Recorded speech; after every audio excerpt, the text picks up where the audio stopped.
Okay, so you're on your way to practice, then you get a coolant leak, you go to your local auto parts store, they rent out this OEM 57068 cooling system pressure test kit. You open it, does not look like anything that you've seen with the traditional test kits that have a gazillion adapters for every year, make, model on the planet. You just get these three. The theory is that you find the closest one and it will actually expand into the hole. That's very unintuitive, I know, but let me show you how this works. I haven't really seen much information online on this, and a couple other tips that will get you back on the mat quickly.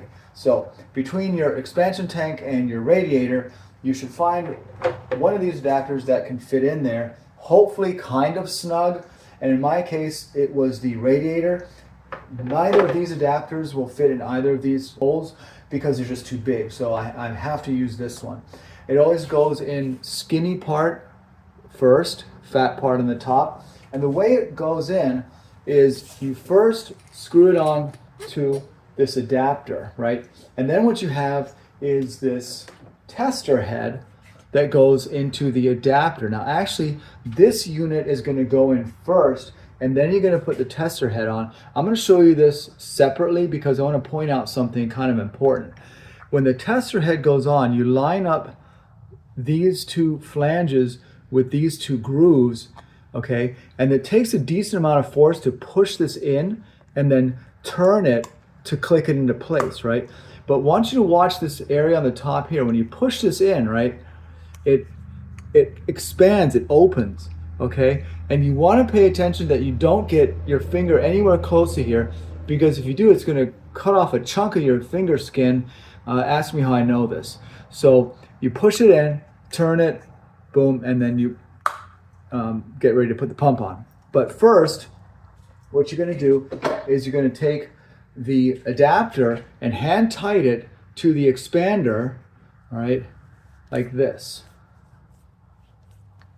Once it's hand tight, you're going to put it into the hole, the radiator hole here. As you thread this in, this actually expands. And like I said, it's very unintuitive, but it actually does work, and it does create a seal.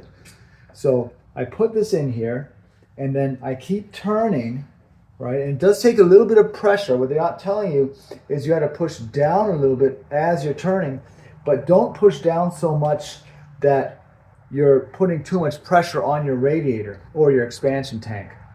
So once I feel that I've got a decent seal here, okay, and I can't readily take it out, then I'm going to put on my tester head, like I just showed you. So I line up these two here, I push it down, and I'm going to support this just a tad so that it doesn't put too much strain on the radiator. And I make sure I keep my finger away from this little gap. Now, on the pump, there's one other thing you have to know that they don't tell you, is if I just take the pump like normal, I can't push it beyond, like, I don't know, a ½ inch. So there's a point on this pump where you you force it beyond that point, right? And it's really weird because it's like a little popping motion, and that's how you get the air in. Now, I pull this sleeve back, right? And I put it onto the tester head. And now I'm gonna pump this up to about, in my case, 13 to 15 PSI, but read your manual for that. Just to pressurize the system. And you see how it went there? So I go boom, and then it goes, and then boom, and then it goes, and then boom, and then it goes, right, like this. It's a really weird feeling. It's not like a ball pump or a bicycle pump. So I keep doing this, and it comes up pressure-wise in increments. And that's a decent amount. I can already hear some stuff flying out. So now I'm going to check from the underside, and this is more, we've ended the part on how to use this kit. Now we're kind of getting into the part of how to test for the actual leak. And I see the leak down here. So basically, I trace the leak upwards until I can find out the part that's actually leaking. Now in my case, and I'm not sure how good this camera angle is, okay, it goes up there, and it looks like it's leaking from that hose right there. if you can follow my finger.